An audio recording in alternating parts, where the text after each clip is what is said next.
Comprendre comment le menu configuration cellulaire de l'application SpyPoint est très important pour obtenir la meilleure performance de votre caméra de chasse cellulaire SpyPoint.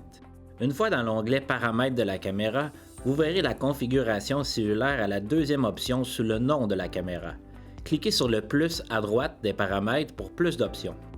Le premier paramètre sur la configuration cellulaire est l'heure de la première transmission. C'est l'heure de la première communication. Même si la caméra n'a pas pris de photos depuis la dernière communication à transmettre, elle communiquera avec les serveurs à 7 heures.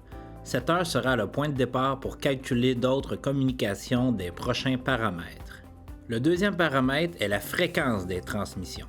Il contrôle le nombre de communications ou de transmissions que la caméra fera pendant 24 heures. Vous pouvez programmer des transmissions de 1, 2, 6 ou 12 fois par jour.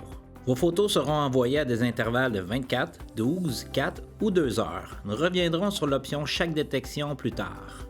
Il y a quelques éléments à prendre en compte pour choisir votre fréquence de transfert. Vous voulez un équilibre entre la quantité de photos prévues et la fréquence de transfert. Si votre caméra ne communique pas assez souvent et que beaucoup de photos s'accumulent, vous pourriez avoir des problèmes de délai de communication. Si elle se connecte trop souvent, votre pile pourrait se vider sans transmettre de photos. L'autre chose à considérer est la force du signal. Plus de transmissions sont préférables dans les zones avec un signal moins fiable.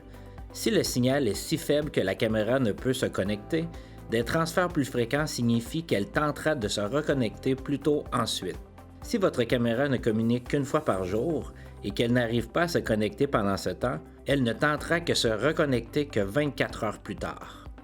Gardez en tête qu'un signal faible et une fréquence plus grande de transfert drainent la pile. Vous pourriez donc ne pas avoir la même performance de pile à un tel endroit. Envisagez d'utiliser une pile de réserve comme l'ensemble 12 volts ou même un panneau solaire. C'est aussi vrai du paramètre chaque détection. Il vide rapidement la pile, donc une source d'alimentation de réserve est recommandée lorsque vous la choisissez.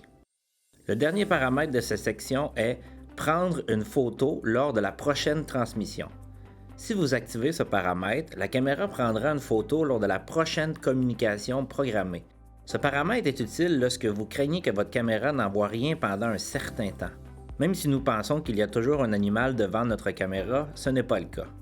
Vous serez donc certain que la caméra fonctionne sans devoir aller la visiter.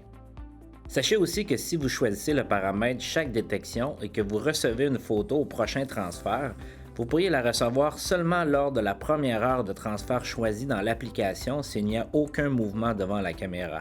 Les changements de paramètres seront mis à jour lors de la prochaine communication.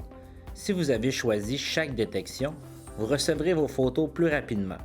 Mais c'est l'option la plus lente pour gérer et ajuster les paramètres pendant les périodes calmes devant votre caméra. Pour d'autres vidéos instructives et éclairantes comme celle-ci, visitez le spypoint.com/fr/support.